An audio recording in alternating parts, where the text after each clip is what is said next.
Hello दोस्तों, आपका you फिजिका में स्वागत है। मैं उमेश मिश्रा।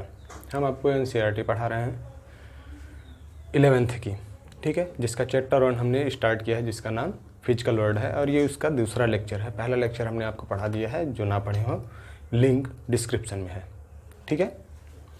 तो आज हम पढ़ाएंगे आपको fundamental forces and unification of force, nature of physical laws. क्योंकि हम पिछले लेक्चर में आपको बताए थे हमने कि हमारे फिजिक्स हम पढ़ते कैसे हैं और उसमें उसका स्कोप, टेक्नोलॉजी में कैसा इसको यूज कर रहे हैं हम, हमारे सोशल डेली लाइफ में उसका कैसे यूज है। और हमने आपको कहा था कि आपको हम फंडामेंटल फोर्सेस सब पढ़ाएंगे, क्योंकि विदाउट फंडामेंटल फोर्सेस, या फिर ये कह रहे हैं कि without forces physics is not possible. हम फिजिक्स को कैसे पढ़ सकते हैं। तो चलिए हम शुरू करते हैं अपना ये लेक्चर। सबसे पहले फंडामेंटल फोर्सेस। फंडामेंटल फोर्सेस को जानने से पहले हम थोड़ा सा पीछे की तरफ जाते हैं, ठीक है। जब न्यूटन थे उस समय पर क्या हुआ कि हमारा फंडामेंटल फोर्सेस बनने से पहले हमारे पास फोर्सेस तो ढेर सारे थे। जैसे में हमारा एक फोर्स था फ्रिक्शन।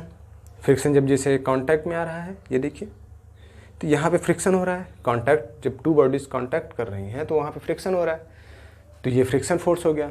उसी तरीके से हम कोई स्प्रिंग ले लें, स्प्रिंग ले लें और उसमें जब स्प्रिंग को देखते हैं तो अगर कंप्रेस करें या फिर स्ट्रेच करें तो एक फोर्स वर्क करता है, जिसको हम टेंशन फोर्स के नाम से जानते हैं। ऐसे ही रस्सी में भी होता है, रस्सी में भी टेंशन फोर्स अप्लाइड होता है।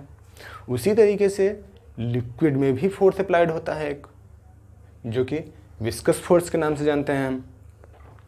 तो हुआ क्या कि ये ढेर सारे जो फोर्सेस थे, ये भी जो फोर्सेस थे, उनमें दिक्कत क्या होने लगी कि बहुत ढेर सारे फोर्सेस हो गए। अब इनका ओरिजिन कोई एक ही पर्टिकुलर रीजन से हो रहा था। जितने भी फोर्सेस, ढेर सारे फोर्सेस आ रहे थे, उनका ओरिजिन किसी एक पर्टिकुलर फोर्सेस से ही आ रहा था। तो उसके बेसिस पे, ओरिजिन बेसिस पे हमने फोर्स को डिसाइड किया और वो फंडामेंटल फोर्सेस के नाम से जाने गए। और ये 4 तरीके के होते हैं, ठीक है। फंडामेंटल, पहला ग्रेविटेशनल फोर्स, दूसरा इलेक्ट्रोमैग्नेटिक फोर्स, तीसरा strong nuclear force, and fourth and last weak nuclear force, ठीक है। तो अब हम इनके बारे में जानते हैं कि फंडामेंटल फोर्सेस जैसे ग्रेविटेशनल फोर्स या फिर electromagnetic force, strong nuclear force और वीक न्यूक्लियर फोर्स, ये सब क्या हैं, इनका रेंज और इनका नेचर, और इसको एज एग्जांपल हम समझेंगे भी, ठीक है। तो शुरू करते हैं कि ये ग्रेविटेशनल फोर्स, पहला हमारा फोर्स क्या है, ग्रेविटेशनल फोर्स। इसको दिया किसने था? इसको दिया था न्यूटन ने। न्यूटन के कॉन्सेप्ट से ही आता है ग्रेविटेशनल फोर्स। उनका कॉन्सेप्ट क्या था? उनका ये कॉन्सेप्ट था कि अगर 2 बॉडीज़ हैं, ये बॉडीज़ हमारे प्लैनेट्स हम मान लें, क्योंकि प्लैनेट बेसिस पे ही उन्होंने बताया था। ये हमारा 2 बॉडीज़ हैं, इनके बीच में कुछ डिस्टेंस भी है, x हम मान लें, ठीक है। अब इनके डिस्टेंस और इनका मास m, इसका m1 हम कंसीडर कर लें, ठीक है। तो इनके बीच में एक फोर्स अप्लाइड होता था, फोर्स F, जिसको हम ग्रेविटेशनल फोर्स के नाम से जानते थे। और इसका नेचर क्या होता था? अट्रैक्टिव नेचर होता था, ठीक है। इनका नेचर अट्रैक्टिव, इसका मतलब क्या हुआ, ये अट्रैक्टिव नेचर होता है, अट्रैक्टिव, ठीक है, ये अट्रैक्टिव नेचर होता है। और इसका रेंज कितना होता है, किस रेंज पे ये अप्लाइड होता है? तो रेंज इसका क्या होता है, 0 to इनफाइनाइट, 0 to इनफाइनाइट, ठीक है। इसका रेंज 0 to इनफाइनाइट होता है। इसको दिया किसने? न्यूटन ने,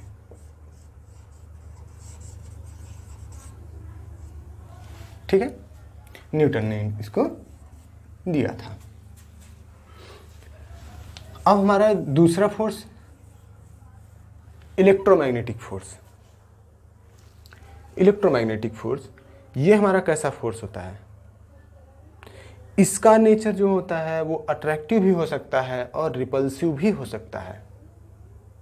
इसको हम जानते हैं कैसे, कि कब ये अट्रैक्टिव होगा और कब ये रिपल्सिव होगा। ठीक, तो अट्रैक्टिव या रिपल्सिव होने के लिए सबसे पहले हम एक एग्जाम्पल से समझते हैं इसको। एग्जाम्पल हम चार्जेस को ले लें, क्योंकि इलेक्ट्रोमैग्नेटिक फोर्स चार्जेस पे ही अप्लाइड हो रहा है। ठीक है, हम इलेक्ट्रॉन, 2 इलेक्ट्रॉन हमने ले लिया, ठीक है, इनके बीच में कुछ एक डिस्टेंस x हम मान लें, तो इलेक्ट्रॉन्स हैं, इनके बीच में कोई एक फोर्स भी अप्लाइड हो रहा है जिसको हम F बोल रहे हैं। अब इस F का नेचर कैसा होगा, अट्रैक्टिव होगा या रिपल्सिव होगा। तो उसके लिए कंडीशन ये होता है कि जब लाइक चार्जेस होते हैं, जब लाइक चार्जेस रहेंगे तो इसका नेचर इलेक्ट्रोमैग्नेटिक फोर्स का वो रिपल्सिव होता है, और जब अनलाइक चार्जेस होते हैं तो इसका नेचर अट्रैक्टिव होता है। जैसे यहाँ पे हम इलेक्ट्रॉन को ना करके अगर हम प्रोटॉन ले लेते हैं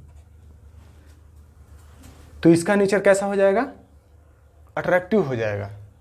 ये अट्रैक्ट एक दूसरे को करेंगे, ठीक है, इसका नेचर अट्रैक्टिव हो जाएगा।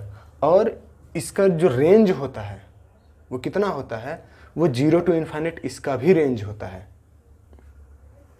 ठीक, इसका भी रेंज 0 to इन्फाइनाइट होता है। और इसको एक एग्जांपल से समझते हैं ऐसे कि हम एक एग्जांपल लेते हैं। जैसे ये हमने मार्कर इस पे रखा अपने पाम पे, अब इस मार्कर को नीचे जाना चाहिए। क्यों नीचे जाना चाहिए, क्योंकि ग्रेविटेशनल फोर्स अप्लाइड हो रहा है। ग्रेविटेशनल फोर्स सारी बॉडीज पे अप्लाइड होता है। ऐसा हम नहीं कह सकते कि नहीं इस पे अप्लाइड नहीं होगा, चार्जेस पे अप्लाइड नहीं होता, न्यूट्रल पार्टिकल पे, उससे कोई मतलब नहीं है।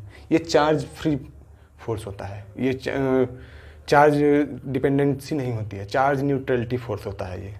ठीक है, ग्रेविटेशनल फोर्स चार्ज न्यूट्रलिटी भी होती है इसमें।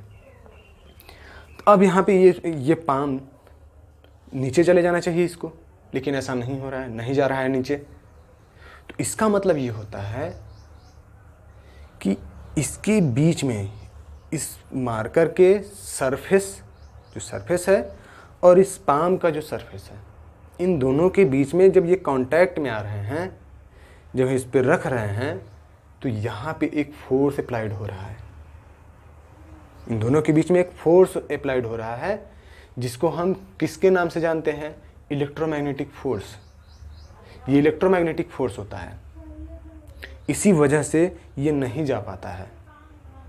तो इसका मतलब यहाँ पे क्वेश्चन तो एक और भी आ जाता है कि इलेक्ट्रोमैग्नेटिक फोर्स है तो ठीक है, नहीं जा पा रहे, लेकिन ग्रेविटेशनल फोर्स का क्या हुआ तब, वो कहाँ गया, वो क्यों नहीं दिख रहा है उसको, उसकी वजह से तो इसको नीचे चले जाना चाहिए।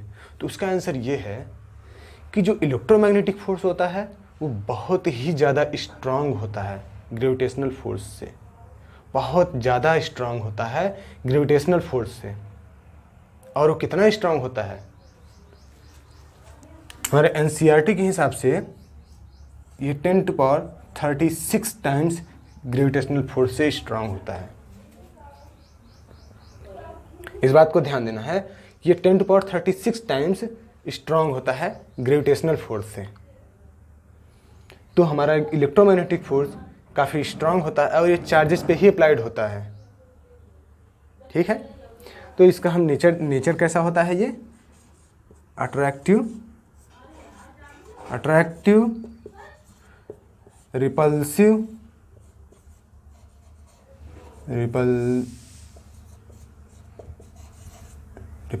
अट्रैक्टिव या रिपल्सिव, और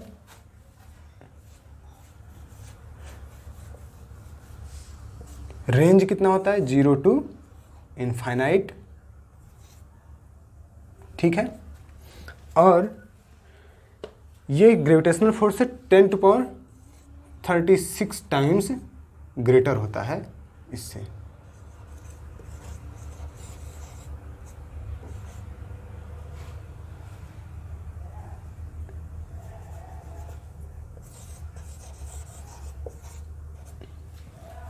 ठीक है, 10⁻36 टाइम्स ये ग्रेटर भी होता है। अब हमारा चौथा फोर्स है स्ट्रॉन्ग न्यूक्लियर फोर्स। इसकी ज़रूरत हमें कहाँ पड़ती है, ये हम कहाँ पे अप्लाइड कर रहे हैं, कहाँ पे ये अप्लाइड होता है, इसको हम देखते हैं। और यहाँ पे एक चीज़ और भी आप ध्यान दीजिएगा कि ये दोनों फोर्स है फंडामेंटल, वीक न्यूक्लियर फोर्स और स्ट्रॉन्ग न्यूक्लियर फोर्स आपके सिलेबस में नहीं है। हमारे सिलेबस में सिर्फ इंटरमीडिएट के ग्रेविटेशनल एंड इलेक्ट्रोमैग्नेटिक फोर्स ही है बस। हम स्ट्रॉन्ग न्यूक्लियर फोर्स को देखते हैं।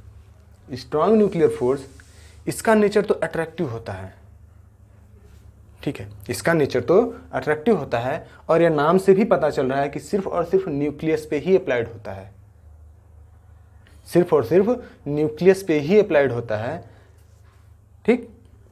और यहाँ पे ये न्यूक्लियस पे ही जब अप्लाइड होता है तो वहाँ पे दिमाग में क्वेश्चन तो ये आता है कि जब ये न्यूक्लियस पे अप्लाइड होता है तो न्यूक्लियस पे तो प्रोटॉन एंड न्यूट्रॉन दोनों रहते हैं, ठीक है। न्यूट्रॉन तो न्यूट्रल पार्टिकल है तो उससे तो कोई मतलब ही नहीं है, लेकिन प्रोटॉन ये पॉजिटिव चार्ज होता है, प्रोटॉन तो पॉजिटिव चार्ज होता है, इसका क्या। अब यहाँ पे दिक्कत होती है कि प्रोटॉन इनके बीच में तो इलेक्ट्रोमैग्नेटिक फोर्स वर्क करेगा, इनके बीच में तो इलेक्ट्रोमैग्नेटिक फोर्स वर्क करेगा, तब उसके लिए ये हमारा स्ट्रॉन्ग न्यूक्लियर फोर्स आता है। स्ट्रॉन्ग न्यूक्लियर फोर्स का नेचर अट्रैक्टिव होता है और इसका रेंज जो होता है वो 10⁻⁻15 मीटर होता है, मतलब ये 1 फर्मी के बराबर होता है डिस्टेंस, ठीक है। इस वजह से जब न्यूक्लियस में पार्टिकल्स जो होते हैं वो काफ़ी नज़दीक होते हैं, क्योंकि न्यूक्लियर की डेंसिटी बहुत हाई होती है। पूरे एटम की डेंसिटी को हम कंसीडर करें और न्यूक्लियस की डेंसिटी को कंसीडर करें तो इसकी डेंसिटी बहुत हाई होती है। तो यहाँ पे डेंसिटी हाई होने का मतलब क्या हुआ कि पार्टिकल्स बहुत पास में होंगे, बहुत ही नज़दीक होंगे। तो इस वजह से क्या होता है कि यहाँ पे इनके बीच में डिस्टेंस बहुत कम हो जाता है, जिस वजह से यहाँ पे स्ट्रॉन्ग न्यूक्लियर फोर्स लगने लगता है। और स्ट्रॉन्ग न्यूक्लियर फोर्स का नेचर अट्रैक्टिव होता है और इस चार्ज डिपेंडेंसी नहीं होती है, लेकिन इलेक्ट्रोमैग्नेटिक फोर्स यहाँ पे डोमिनेंट नहीं हो पाता है, इलेक्ट्रोमैग्नेटिक फोर्स नेग्लेक्ट हो जाता है। अगर इनके बीच में डिस्टेंस अगर बढ़ा दें हम थोड़ा सा, 1 फर्मी से ज़्यादा कर दें, तो यहाँ पे ये इलेक्ट्रोमैग्नेटिक फोर्स वर्क करने लगेगा, स्ट्रॉन्ग न्यूक्लियर फोर्स नहीं वर्क करेगा। तो इसका नेचर हम देखते हैं और इन दोनों का नेचर ही अट्रैक्टिव होता है, इन दोनों का नेचर अट्रैक्टिव होता है, attractive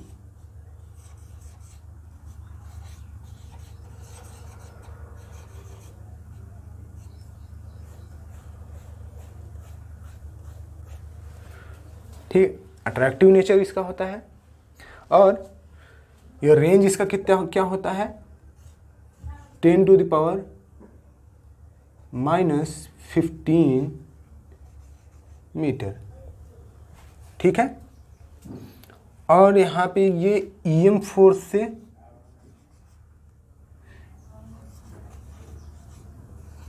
less than 100 times. EM force इससे इलेक्ट्रोमैग्नेटिक फोर्स, ईएम फोर्स का मतलब इलेक्ट्रोमैग्नेटिक फोर्स 100 टाइम्स लेस होता है। और यहाँ पे ग्रेविटेशनल फोर्स 10⁻36 टाइम्स लेस था। अब weak nuclear force, weak nuclear force हमारा कहाँ पे काम करता है, ये भी न्यूक्लियस में ही काम करता है और इसका भी नेचर अट्रैक्टिव ही होता है, ठीक है, इसका भी नेचर अट्रैक्टिव ही होता है। अब इसको समझने के लिए हम न्यूक्लियर फोर्स कहाँ पे काम करता है, कब ये डोमिनेंट में आता है, इसको जानते हैं।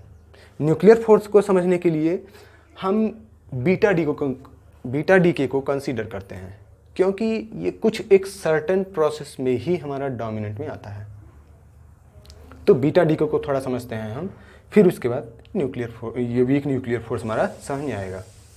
अब बीटा डीके क्या होता है, बीटा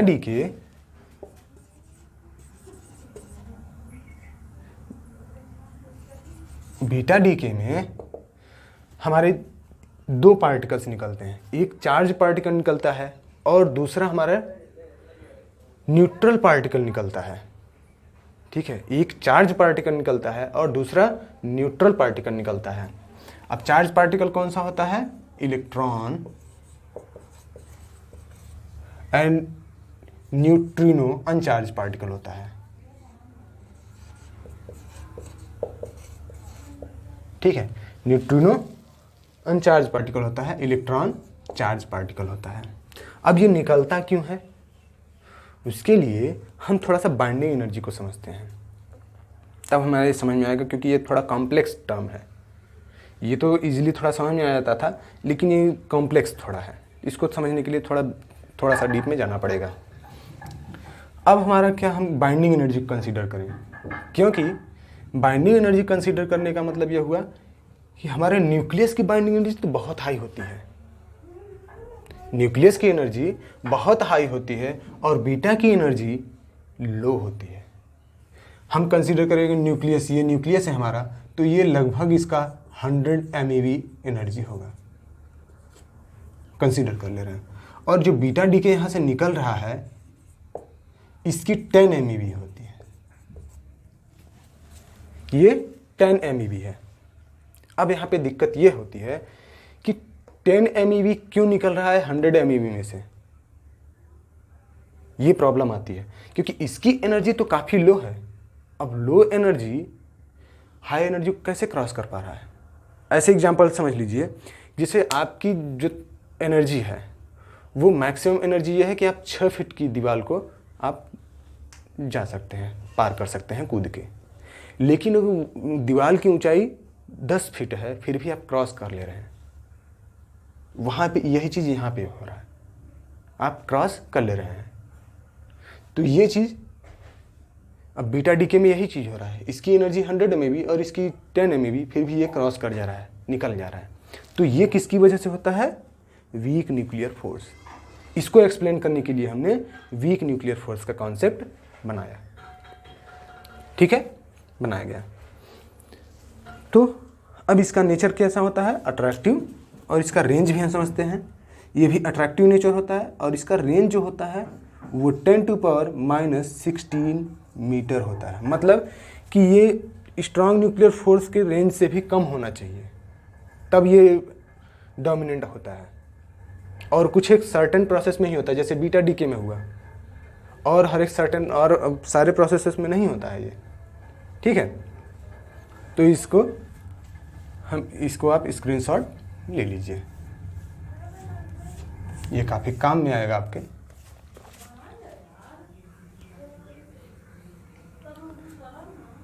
ठीक है, तो हम अब पढ़ते हैं unification of force.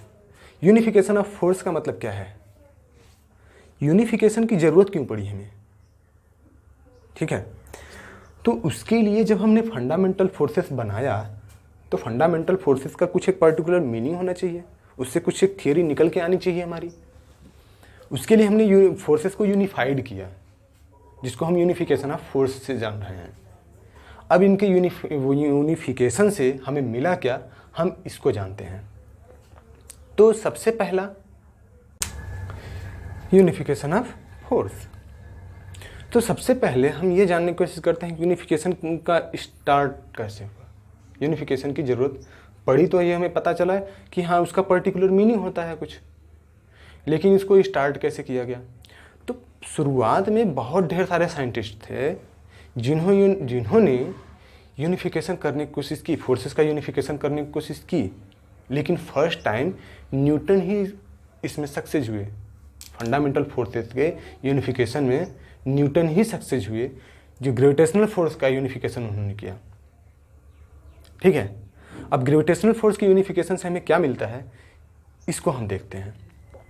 Gravitational force की यूनिफिकेशन से हमें ये चीज़ पता चलता है कि ग्रेविटेशनल फोर्स का क्लेस्टियल नेचर एंड टेरेस्ट्रियल डोमेन, ये दोनों डोमेन को ये डिफाइन करते हैं,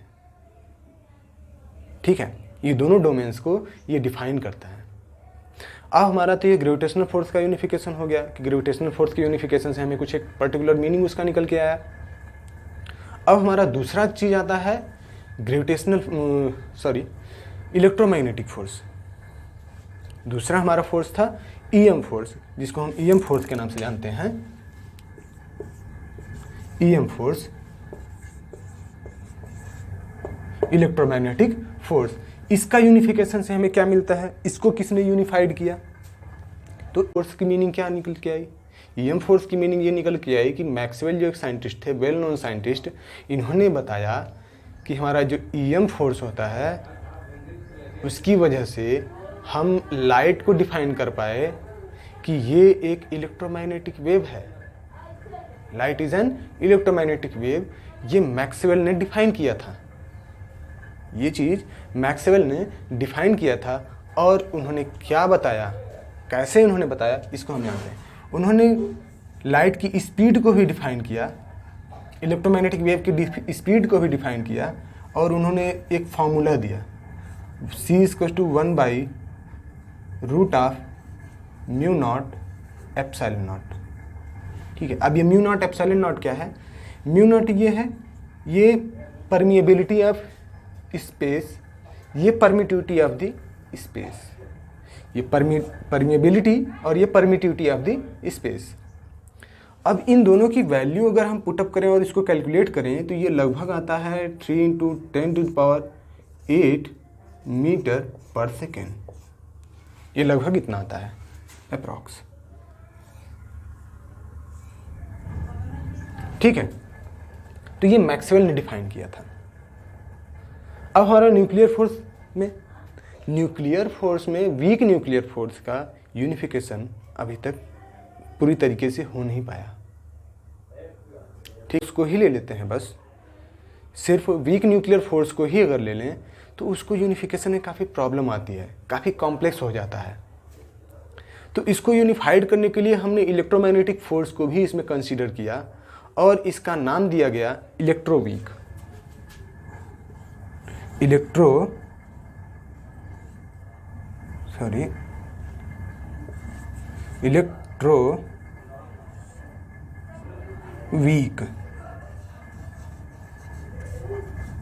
इलेक्ट्रोवीक नाम दिया गया इसका नाम इलेक्ट्रोवीक दिया गया। और ये हमारा काम करता है, इसकी सहायता से हम वीक न्यूक्लियर फोर्स को यूनिफाइड करते हैं। ठीक है, तो जब यूनिफिकेशन भी हो गया और फंडामेंटल फोर्सेस भी हमारे मिल गए हमको, तो इनका नेचर में कहीं ऐसा तो नहीं है कि ये टाइम के साथ साथ चेंज हो जाते हों, या फिर फिजिक्स के नेचर में कहीं ऐसा तो नहीं है कि इनके लॉज बदल जा रहे हैं। तो उनको हम नेचर ऑफ फिजिकल लॉज के तरीके से जानते हैं, जो कि हमारा थर्ड टॉपिक है, हम इसको पढ़ाएंगे अब। Nature of physical laws, nature of physical laws में हम ये देखते हैं कि फिजिक्स के जो हमने लॉज दिए वो हमारे कहीं बदल तो नहीं जा रहे हैं। ठीक है, वो कहीं बदल तो नहीं रहे हैं। तो उसके लिए हम कंसिडर करते हैं कंजर्वेशंस को, लॉ ऑफ कंजर्वेशंस को, क्योंकि ये हमारे बहुत ही वेल नोन थियरीज हैं। और इसमें भी हम कंसिडर कर लेते हैं किसको, एनर्जी को। एनर्जी को कंसिडर इसलिए कर रहे हैं क्योंकि एनर्जी जो होता है वो सेंट्रल पार्ट है, एक तरीके से सेंट्रल थिंग है हमारे पूरी फिजिक्स की।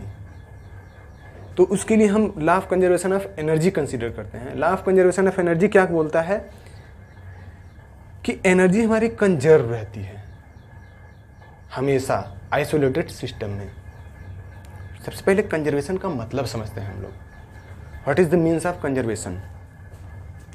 कंजर्वेशन का मतलब ये होता है कि जब कोई क्वांटिटी टाइम के साथ साथ चेंज ना हो, वो रिमेन रहे, उसको हम कंजर्वेशन बोलते हैं। कोई भी क्वांटिटी हमारी टाइम के रेस्पेक्ट में चेंज नहीं हो रही, वो रिमेन है, तो वो कंजर्व होती है। एज एग्जांपल एनर्जी हमारे चेंज नहीं होती है, वो कभी हम उसको हम कन्वर्ट कर सकते हैं लेकिन चेंज नहीं कर पाते हैं। चेंज का मतलब वो उसका टोटल जो अमाउंट है वो रिमेन है, जो फिक्स अमाउंट है वो रिमेन है, वो चेंज नहीं हो पा रहा है, उसको हम कंजर्वेशन बोलते हैं। A quantity quantity which is remain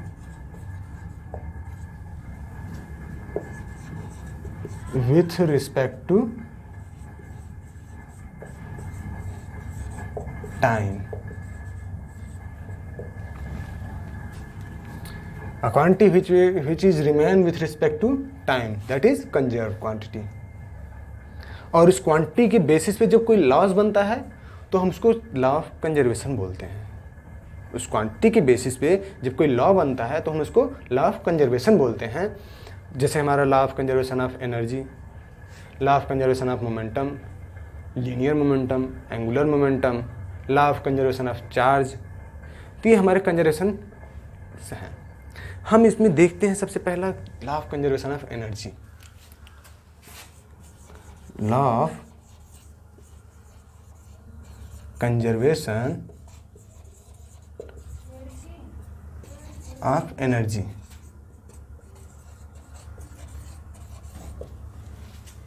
law of conservation of energy, इसको हम एज एग्जांपल समझते हैं कि law of conservation of energy अगर हम बोल रहे हैं तो इसका मतलब क्या है और ये फॉलो कैसे हो रहा है। इसको एग्जांपल, एक बहुत अच्छा एग्जांपल ले रहे हैं। हमारा ये ग्राउंड है, ठीक, और ये हम कोई बॉल एक पकड़ लिए हैं, यहाँ से इसकी डिस्टेंस ये h है, ठीक, ये हमने बाल को पकड़ लिया है। ये डिस्टेंस h है ग्राउंड से, ग्राउंड से डिस्टेंस h है इसका। एट t इक्वल्स टू 0, जब हम इसको नहीं छोड़े, जस्ट छोड़ने से पहले, एट t इक्वल्स टू 0, उस समय पर क्या कंडीशन होगी? उस समय पर इसकी पोटेंशियल एनर्जी मैक्स होगी और काइनेटिक एनर्जी, ये प्रोबेबल कर दें, मैक्सिमम होगी। और ये काइनेटिक एनर्जी कितनी होगी? ये नियरली इक्वल होगी 0 के। काइनेटिक एनर्जी हमारी नियरली इक्वल हो रही है 0 के और पोटेंशियल एनर्जी हमारी मैक्स है लगभग। तो जैसे ही हम इसको छोड़ते हैं, अगर हम माने कि at t equals to t पे ये ग्राउंड पे हिट कर रहा है, ठीक है, ये ग्राउंड पे हिट कर रहा है, उसका उस समय पर उसकी पोटेंशियल एनर्जी, काइनेटिक एनर्जी कितनी होगी?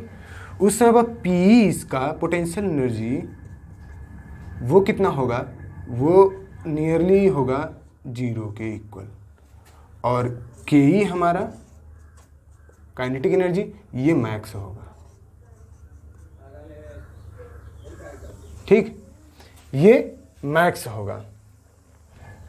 तो यहाँ पे तो ये हमें देखने से ये पता चल रहा है कि पोटेंशियल एनर्जी यहाँ पे चेंज हो रहा है, यहाँ पे काइनेटिक एनर्जी चेंज हो रहा है, और ये कंटिन्यूअसली चेंज हो रहा है टाइम के साथ साथ। और कंजर्वेशन तो हमारा ये बोलता है, law of conservation of energy, यहाँ पे तो एनर्जी चेंज हो रही है, तब तो ये कंट्राडिक्ट कर गया। ऐसा नहीं है, ये कंट्राडिक्ट नहीं हो रहा है। इसके लिए हम अगर टोटल एनर्जी को कंसीडर करें, यहाँ पे टाइम के साथ साथ तो पोटेंशियल एनर्जी, काइनेटिक एनर्जी तो चेंज हो रहा है, लेकिन अगर टोटल एनर्जी को कंसीडर करें तो के kinetic energy plus potential energy होता है, और ये क्वांटिटी हमारी रिमेन रहती है। हम जब भी कंजर्वेशन ऑफ एनर्जी की बात करते हैं तो वहाँ पे टोटल एनर्जी की बात करते हैं, ना कि काइनेटिक एनर्जी या फिर पोटेंशियल एनर्जी की, क्योंकि ये चीज़ें हमारी टाइम के साथ साथ चेंज हो सकती हैं, ये रिमेन नहीं रह सकती हैं। जरूरी नहीं है कि रिमेन रहे, टाइम के साथ चेंज हो सकता है, लेकिन ये चेंज नहीं होगा। इसका जो अमाउंट है वो अमाउंट रहेगा ही रहेगा, वो हमेशा रहता है, वो कंजर्व रहता है। इसी वजह से law of conservation of energy है। और एक चीज़ बात ये भी ध्यान देना है कि law of conservation of energy physics का कोई भी डोमेन हो, कोई भी डोमेन हो, चाहे हम क्वांटम मैकेनिक्स में जाएं, चाहे हम क्लासिकल फिजिक्स में जाएं, चाहे हम मैकेनिक्स में जाएं, चाहे हम रिलेटिविटी में जाएं, और चाहे हम इलेक्ट्रिसिटी में चले जाएं, इलेक्ट्रॉनिक्स में चले जाएं, ठीक है, कम्युनिकेशन में हम चले जाएं, सारे डोमेन में फिजिक्स की law of conservation of energy must follow होता है। ज़रूर से ज़रूर फॉलो होगा। अगर जहाँ फॉलो नहीं हो रहा है मतलब हमारे थियरी या फिर हमारा कुछ ना कुछ वहाँ पे कॉन्सेप्ट गलत ही है, डेफिनेटली गलत है। तो law of conservation of energy को फॉलो होना ही है हर डोमेन में, ठीक है। तो अब ये तो हमारा क्या मतलब हुआ इसको समझाने से कि जो फिजिक्स के हमने लॉज बनाए वो चेंज नहीं हो रहा है, जैसा नेचर है हमने उसी बेसिस, तो इसी बेसिस पे हमने लॉज बनाए हैं, ठीक है। और इनसे हमारा फ़ायदा यही होता है कि जो फिजिक्स के नेचर हैं, जो लॉज के नेचर हैं वो हमारे चेंज नहीं होते हैं, वो फिक्स रहते हैं। हम एक एग्जांपल से और समझते हैं, केमिकल रिएक्शंस से। केमिकल रिएक्शंस में हमारा क्या होता है कि दो मॉलिक्यूल्स हम ले लें, ये रिएक्ट कर रहे हैं आपस में, तो इनके जो नेचर्स होते हैं ये एंडोथर्मिक होगा या फिर एक्सोथर्मिक, इसका जो मीनिंग होता है हम इसको समझेंगे, ठीक है। तो इसके लिए हम कंसीडर करते हैं कि इनकी बाइंडिंग एनर्जी, जो ये मटेरियल है, ये मटेरियल और ये मटेरियल, इसके जो एटम्स हैं उनकी बाइंडिंग एनर्जी, मतलब रिएक्टेंट एटम्स की बाइंडिंग एनर्जी, और जो पूरा मॉलिक्यूल है उसकी बाइंडिंग एनर्जी, मॉलिक्यूल की बाइंडिंग एनर्जी। अगर इस कंडीशन में मॉलिक्यूल की बाइंडिंग एनर्जी रिएक्टेंट की बाइंडिंग एनर्जी से ज़्यादा हो जाए तो वो जो केमिकल रिएक्शन होता है वो एक्सोथर्मिक होता है, ठीक है, वो एक्सोथर्मिक होता है। अगर ये कंडीशन हो कि RBE मतलब रिएक्टेंट की बाइंडिंग एनर्जी, रिएक्टेंट एटम्स की बाइंडिंग एनर्जी अगर लेस ज़्यादा हो जाए तो वो इंडोथर्मिक होता है,